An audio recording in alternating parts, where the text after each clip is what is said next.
You are listening to Real Life and Other Fantasies, a podcast by engaging storytellers for engaged story listeners.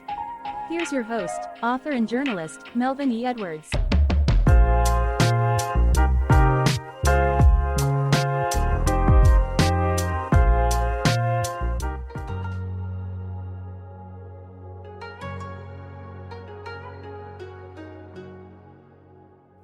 Hello, fellow storytellers, and welcome to this edition of Real Life and Other Fantasies. Our guest today is Patrick Chovanec. He's an economist for a New York-based asset management firm. He has spent much of his life in China and taught at Tsinghua University in Beijing and at Columbia University's School of International and Public Affairs. He has appeared regularly in the media to provide his insights into China and the global economy, and I'm thankful that he's here with us today. So, Patrick, you and I have followed each other on Twitter for a couple of years. It's very nice to finally be able to talk to you. Welcome to the Real Life and Other Fantasies podcast. Yes, Melvin, thank you very much for inviting me. It's great to be able to sit down and talk with you. We've conversed many times on Twitter. It's not the same thing as sitting down and talking with somebody, so I'm really looking forward to it. Yeah, so am I. Thank you. So you first visited China in 1986. And have traveled to every one of its 31 provinces, including, or as well as Taiwan. And your travels have taken you to over 50 countries, including Pakistan, Cuba, Vietnam, and Cambodia. And you are one of a limited number of U.S. citizens to have visited North Korea. So my question is, have you also received love letters from Kim Jong-un? I'm glad I have not. I kept a low enough profile that was not necessary. There's a lot of stories there to tell. When I grew up, my family didn't travel much at all. Certainly not internationally. Our idea of a vacation was to pile in the car and drive out to maybe Yellowstone or the Grand Canyon or something like that. And then when we started, when I was maybe in my younger teens, traveling to other countries, it was, on a tour, like a tour bus. Everybody you can imagine, all the Americans on the tour bus, and everybody gets off and points at the Eiffel Tower. That was it. And then one day in 1986, my father came home with a brochure and he said, "They're giving tours of China. We can go see the Great Wall." And, for us, it was kind of like, another tour, right? But it completely changed everything in terms of my interest in traveling, seeing the world, because it was unlike anything that we had ever seen. And of course, I went on to live in China, marry somebody from China. I guess that was a turning point. All right, so you're a CPA, and I'm wondering if the AI CPA frowns on accountants doing cool and fun stuff. I hope not. It's funny. I got my CPA after going to get my MBA, my Master's of Business Administration, and I did it because, so when I took accounting in college, I barely scratched by with a B because I hated it. It didn't bear any relationship to anything that I was doing. And then several years later, I was actually running a small company. This is one of the oddities of my life. I was running a company with a friend of mine who's also on Twitter, it was a mushroom company. We went and we acquired wild mushrooms for people who were hunting them in the forests of Southern Illinois, and went up and sold them to restaurants in Chicago. And it was a regional thing, and it was a seasonal thing, and it was a lot of fun.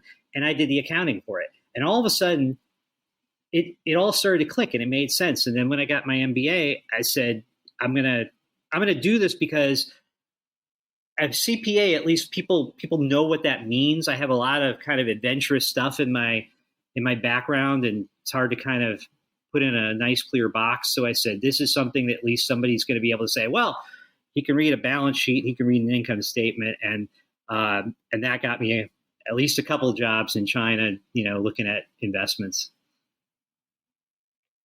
All right. So what attracted you to China other than the brochure that your dad brought home? And how did that create a spark to learn so much about the politics and economics of that country? So, like I say, when we went there, it was like nothing we had ever experienced before. And China at that time, I remember Steven Spielberg talking about when he went there to film Empire of the Sun around the same time, 1986 or so. And he said Shanghai, he didn't need to do any, it was before CGI, and he didn't need to do any kind of set alterations because the city looked like it had in 1945. It hadn't changed. And so it was like this step into a whole different world.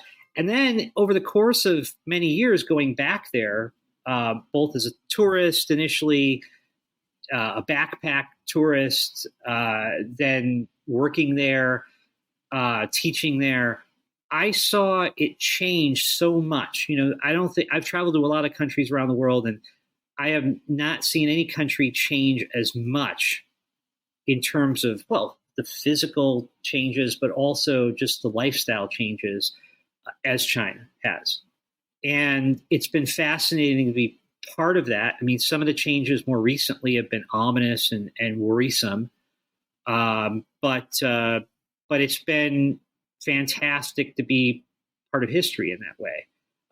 And just to make it more concrete, I remember getting off of a boat in southern China in the middle of what seemed to be nowhere. It was, rice paddies and everything. And there was a guy, as we stepped off the boat, who had a refrigerator, like one of those refrigerators in a drugstore. And he had cans of Coca-Cola and other soft drinks selling it to us, cold. And there was an extension cord that must have run, a mile to the next village to keep this thing cool. And I think, well, first of all, I was impressed. There's a lot of entrepreneurship there. But I think that guy probably is a billionaire right now. He probably turned that little entrepreneurial thing into a small company, then a medium company, and then a huge company, and a family of companies. And he's probably making. You could probably buy and sell multiple homes in Manhattan, and probably has money stashed all over the world. It's just to be in on that and see the beginnings of that was fascinating. So the provinces of China, are they relatively similar to the states here? Are they all different? Are they like each one like a different country? Yeah, I mean it's. I actually wrote a article several years ago. It was in the Atlantic, and it was kind of an interactive article. And I think they've taken it down now, but it's actually on my website, or at least some form of it is on my website, which is just patrickchovanec.com. And it was called The 9 Nations of China. And it was inspired by a book that had come out and I had read in college called The 9 Nations of North America. And it basically just divided, not up by political boundaries, but by kind of cultural and historical boundaries, 9 different nations of North America. And as I traveled and worked in China, that idea was kind of kicking around in the back of my head. And I came up with this scheme of 9 nations of China and how they have a history that goes all the way back to the beginning. And in some cases were actually separate countries at one point that were then integrated into China, and how different they are. And, when you meet people in China, if you tell them you're from Shanghai, or you tell them you're from Henan, or you tell them you're from Guangdong, they will know, they will have an image in their mind about what that means, just like we do. And so I've always wanted to write that book. I've always wanted to, and maybe, in the near future I will, to sort of tell the story about how China is not this one big, anonymous, homogenous place, that it really, there are significant regional differences and historical differences that then kind of give you a mental map of the place that I think, most Americans don't have. So which part of it did you find the most fascinating? Well, I've always found the Silk Road very interesting. And I went out on the Silk Road, which is Western China, in back in the early 1990s, before they had built the railroad out all the way. And, it was there's a history there. It's desert. It's not like we think of China, which is, very highly populated.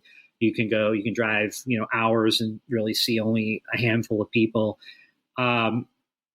So I kind of like that remoteness and part of that is these days it's tricky because, that includes Xinjiang, and obviously Han Chinese settlement in Xinjiang and the repression of the native people there, the Uyghur Turks, is something that has caught a lot of attention and generated probably not half as much outrage as it should. But, seeing that before that took place was very interesting. During your travels there, other than the Great Wall, where were you most likely to see groups of Americans, tourists or people who were living there or well, working when I first went, we were a sight to behold. If people wanted to come up, really until the 1990s, people would come up to you and want to take your picture and want to have a picture taken with you. And there might be a handful of places where it's like that in China today, but now, no, they've all seen a foreigner. The only place that actually does take place in China still is in Tiananmen Square, because there are a lot of people from the provinces who come in and they've never seen a foreigner. So that, you're part of the attraction, you're part of the visit to Tiananmen Square, the big city, is, oh, we saw a foreigner. But by the time that I was working and teaching there was, a pretty significant community of foreigners in Beijing and in Shanghai and even in some smaller cities. I think that has started to change because things have, the circumstances in China have become a lot less hospitable to foreigners. Obviously, COVID created a lot of difficulties in living in China and traveling back and forth. A lot of people left because of that, but also just the political changes have made it less welcoming for expats to sort of set up shop and envision raising a family there. All right. So speaking of the pandemic and COVID, in the wake of COVID-19 pandemic, you began learning to fly and you earned your private pilot's license in September 2021. Were you inspired by the Foo Fighters song? So I never imagined that I would learn to fly an airplane, ever. I was a passenger and not always a particularly comfortable one at that. But, the lockdown happened and I was, this was 2020, so I was 50 years old. This was New York. We got hit very hard. And we really were locked down for several months. And spending time with my family was great in some ways, but, we all got on each other's nerves. And I love to travel, obviously, and I couldn't travel. I had lots of trips planned that got canceled by COVID. And so we were sitting down, my son and I were sitting down in front of YouTube, and we were looking at stuff. And we saw a promotional video for Microsoft Flight Simulator. Now, I'm kind of a computer game buff. I like to see what's possible, the computer graphics. But I was never really a flight sim guy because it always seemed very complicated and difficult, and I didn't feel like I was necessarily up to it. So, but this was a way where, I was stunned because the graphics were so amazing. It was like photorealistic images of London or, wherever. And I said, God, I kind of miss traveling. I wish I could travel like this on my computer. But then if I buy this, I'm going to have to learn how to at least fly on the computer. But I took the plunge and I said, this is what else am I going to do? I'm not going anywhere. So I bought this and I started studying people playing it on YouTube, some of them pilots. And I became curious about different things, like, why, when do you lower your flaps and why? And what are the markings on the runway mean, and all that kind of stuff. And I started again to look at YouTube videos, and eventually it became clear that that wasn't going to be enough, that there were the real answers were going to be, I would have to take ground school. And ground school is it used to be in person. Now it's online, where you just buy a course, for $250 and you watch a bunch of videos. And this is usually the first step to, people learning to fly in real life. And, but I was just curious. I was just kind of like, it was a nonfiction book that I wanted to read just to learn.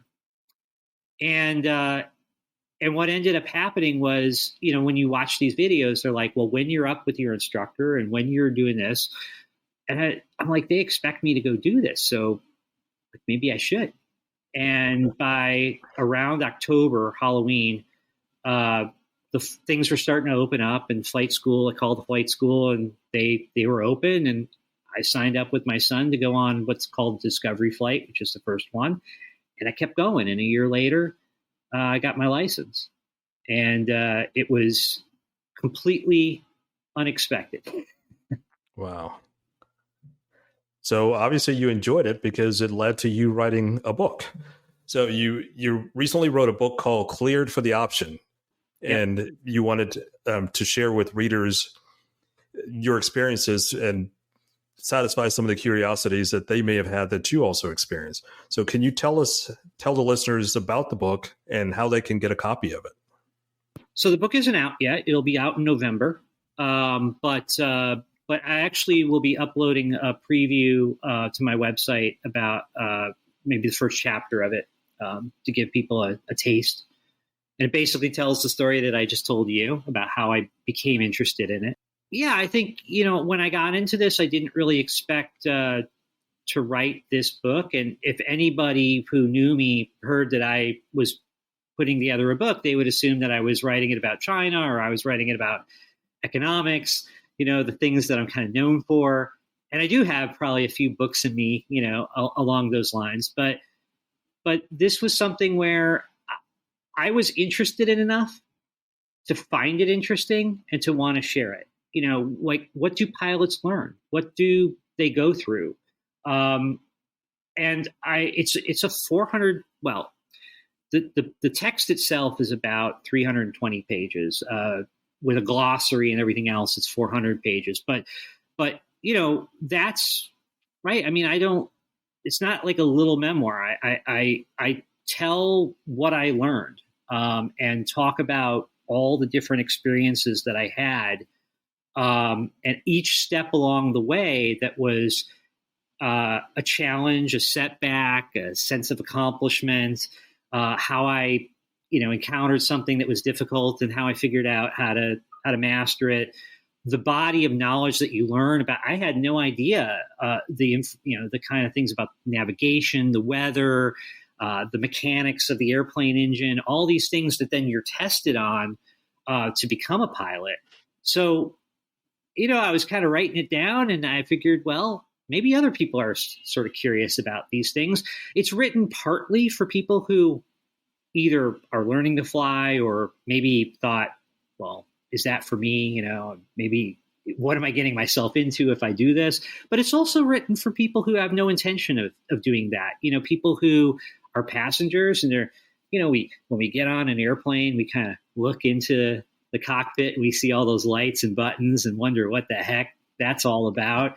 And, there's this mystery. We all fly, but there's still this mystery of actually flying a plane and how to do that. And, I think that's one of the reasons why you may remember maybe about a year ago now, there was this story of a guy in Florida who was a passenger, and then the pilot passed out.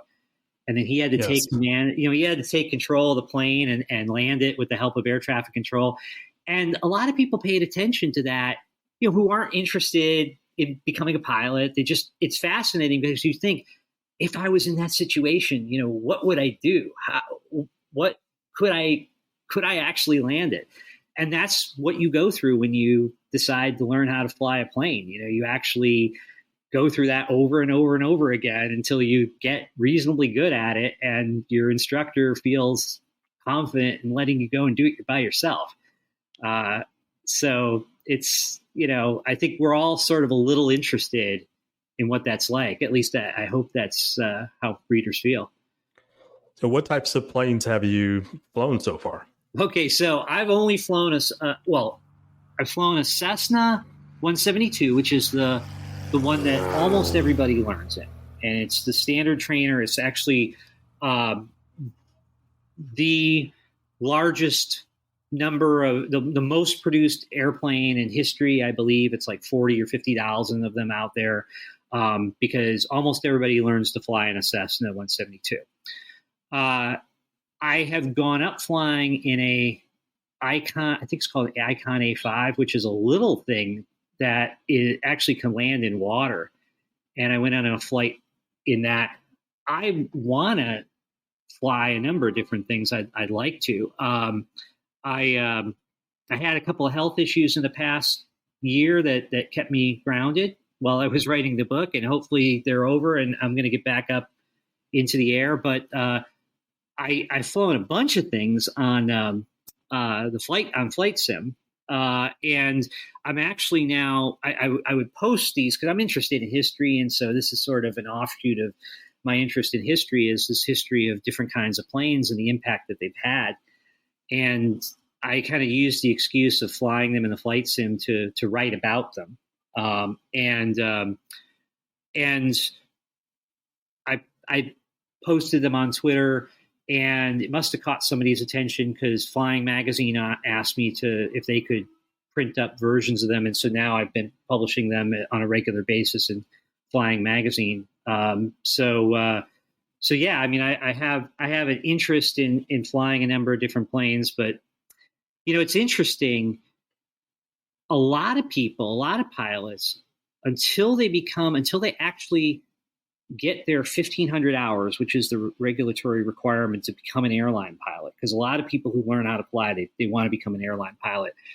Until they, for several years, all they fly is Cessna 172s, either as a student or an instructor then, because that's how they earn a living, until they can accumulate the hours that they need to then become a pilot in the airlines. And so at that point, then they make the transition to flying other cooler stuff with more than one engine. We need to take a short break, but when we come back, we're going to continue talking to Patrick Chovanec about his perceptions of China and his other travels around the world. We'll be right back in just a moment.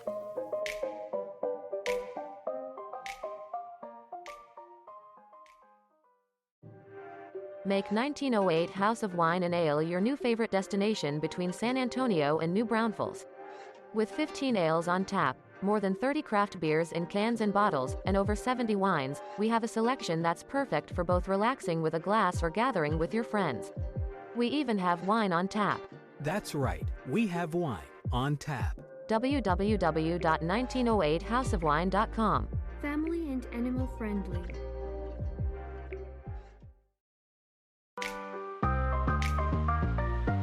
We're back with Patrick Chovanec, who's our guest today. So, question I've got for you, Patrick. After living in China, what things did you notice about the United States that you hadn't noticed before going there? Oh, boy, that's a big one. While I was there, see, what struck me is how divided and polarized our country is now. And when you're an expat and you're living in an American community or a community of Americans abroad, in a friendly country, an unfriendly country, or whatever, you really feel this sense of commonality, that that you have this shared identity as Americans. You're all in the boat, one boat together. You may not agree about everything. You may disagree about lots of things, but the contrast between being an American and in a foreign place, in a foreign land, always highlights that commonality. And then to come back and have that, that view obviously not shared, has been a bit of a shock.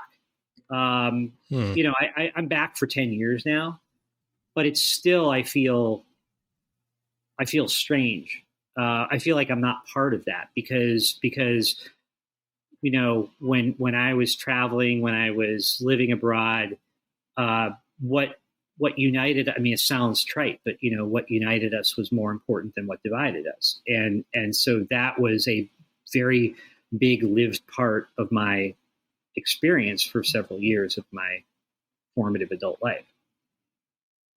So how would you oh, sorry, go ahead. No, that's one thing. Your visits to other countries, how have those influenced your thinking about America and just being a citizen of the world, we'll call it? I think it's, sometimes you go to places that make you realize how lucky you are and how lucky we are. And I mean, I include China in that. I lived in China. I liked living in China, but our children were all three of them born in China, and my wife at that time was a Chinese citizen. She's subsequently become a U.S. citizen now. And it was a choice. We had a choice that we could have them continue to be Chinese citizens or because they were born there, or we can have them renounce their Chinese citizenship early and become U.S. citizens. And we chose the latter. And if asked, I mean, fine, we have problems here in the United States, and there are things I, worry about in terms of our future. But, they have the ability to speak their mind, to disagree with those who are in power, to strike out, to be individuals. And you don't need anybody's permission to live the kind of life that you want to live. And that's not true in a lot of places. And, in China, you can lead a pretty normal life until you cross the wrong person or you say the wrong thing. And then the boom gets lowered. And it's interesting. I've seen a lot of people in China who have talked up about how great it is to be in China and how China is, world beating and it's better. And then things turned and they found themselves in trouble. The first thing they did was usually call up the U.S. Embassy, and try to get a lifeline. And so that's, that's one thing. The other thing is you go to other countries like Lebanon or Ethiopia, where, things fall apart. Either in Lebanon, they had just been through a terrible period of civil war and sort of had gotten a little bit back on their feet. In Ethiopia, I visited during a time of peace in which there was a lot of hope.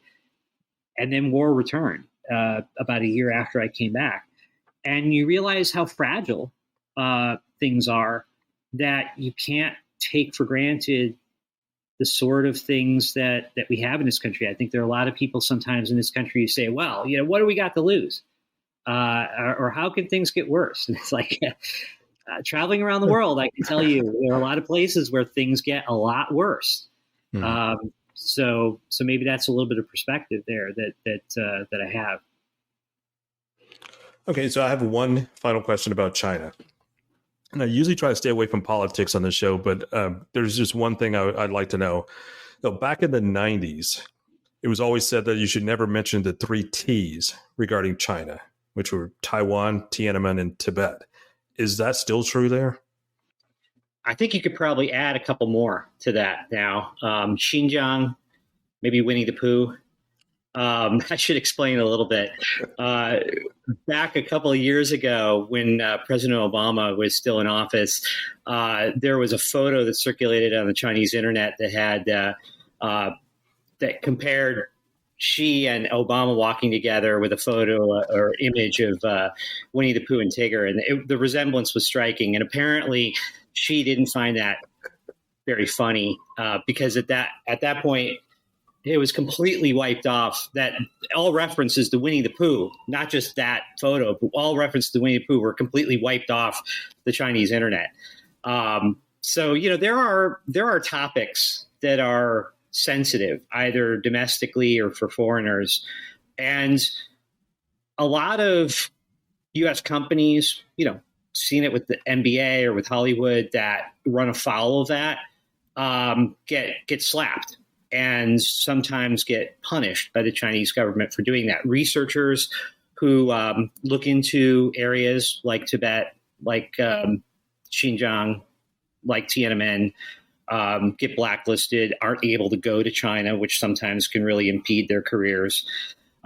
So, what's interesting about all of this is how sensitive the Chinese government is to controlling the narrative, both at home and abroad, about certain issues, and how sensitive they are to that. If some airline had a map that showed Puerto Rico as a separate country, I don't think the U.S. government would get all upset and ban their flights. But in China, that happens if you show Taiwan as an independent country on a map. So, what's interesting about this is, I think the broader issue that it raises is the role of public opinion within China, because one of the reasons why they're so concerned to control this narrative is to control public opinion on these issues, but also about the legitimacy of the government in China. And, we kind of have some caricatures in the United States when we look at China, and we think either everybody's in lockstep and has been completely brainwashed by, the Communist Party, or that they're all, seething with unrest and unhappy and being told what to do. And the truth is actually much more complex than that. When I went to China in the 80s, it was true that people really didn't know that much about the outside world, and they pretty much just believed whatever they were told. When I went to North Korea more recently, that was the case. But when I lived in China, and that's before Xi took over, when I lived in China, I was surprised by the range of opinions people had about issues and were willing to discuss. Sometimes those issues were, obviously their views were very much affected by what they heard the government say since the time that they were growing up. But it's not like people in China can't go to Taiwan and talk to Taiwanese. It's not like they can't travel to other countries. It's not like they can't, they're not supposed to. In some cases, the Chinese internet is censored, but, people are pretty savvy about getting around that. So, what I found was that there were a surprisingly interesting range of opinions that people were willing to express. Now, that has changed somewhat under Xi.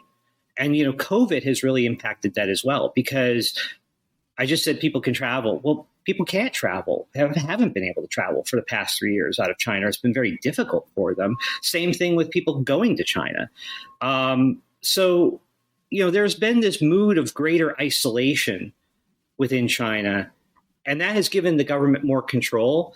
But the real question is, can you have a modern economy that where things are like North Korea, where people are told what to think? I think it's problematic. And I think that the direction that China's been moving in over the past 20, 30 years has been towards greater and greater openness. And now, Xi is attempting to exert greater and greater control over discussion of these types of issues. And I don't think we know exactly what the result will be in terms of China's future. We know, for instance, in Hong Kong, that that people, there's been a crackdown in Hong Kong. People used to be able to freely talk about these issues. They had a Tiananmen protest every year on the anniversary. That's been banned now, and actually, the population of Hong Kong has been declining because young people have been leaving, because they don't want to live in that kind of situation. They don't want to develop their talents and apply themselves in an environment that's that restrictive. So if China continues to go in that direction, I think it's going to be, they're going to have a problem. So as we conclude, I have just one final question for you. As you look back on your life, what one part of your real life has seemed the most like a fantasy that you never could have imagined early on? I'll tell you, there's a very particular scene that I found myself in. I was living in Beijing, and my mother-in-law passed away. And we went to the funeral, and I expected to be, part of the family at the funeral. But what I didn't understand, and then quickly dawned on me that I was as the son-in-law, I was the eldest son at the funeral, at the wake. And so I was to play that role of the eldest son. And I found myself at a Chinese funeral, both greeting everyone and accepting their condolences, and then also leading the funeral procession. And as this was happening, I'm thinking, I'm a kid from Chicago. I had no idea, even after I came back from a trip to China, that I would ever find myself on the other side of the world being the eldest Chinese son at a funeral. And I think that's, you asked what seemed like a fantasy. That's what seemed like a fantasy, is like, it's one of those scenes in, in a movie where they go, it goes, and they say, now, how did I get here? Well, it's a long story. So that was to find myself so immersed in another culture that I was playing this role was unreal. Wow, that's great. So when the book and the movie come out, I guess we can call it like Chicago's eldest son in China or something. I don't know if it is going to be a movie, but the book is a deep dive into knowledge. I don't think it makes a movie, but maybe maybe a good documentary. Who knows? You never know. All right, so Patrick Chovanec, I'm thankful that you took the time to come on with us today to talk about these issues. I appreciate your insights on Twitter. I wish we had more people like you to shine some light rather than just throw heat. So I look forward to reading everything you write, and I always enjoy it, and I'll always learn something. So thank you for coming on today and talking to us. Well, you're very welcome. And, Melvin, if people are watching this podcast, I'm sure they know what a great presence you are on Twitter as well. So it's been a privilege. Thank you. And best wishes on the release of your book this November. And I will make sure I give you a shout out once that comes out. I will keep you updated. Thank you. Hey, thanks a lot. That's it for today's episode of Real Life and Other Fantasies. Join us again next week for another great storyteller as we take a mental road trip to destinations unknown. Until then, don't forget to shine some light wherever you go. That was another edition of Real Life and Other Fantasies with your host, Melvin E. Edwards. Join us again next time for more stories about more things than you can imagine. Some of those true stories may even be about real life. See you next time.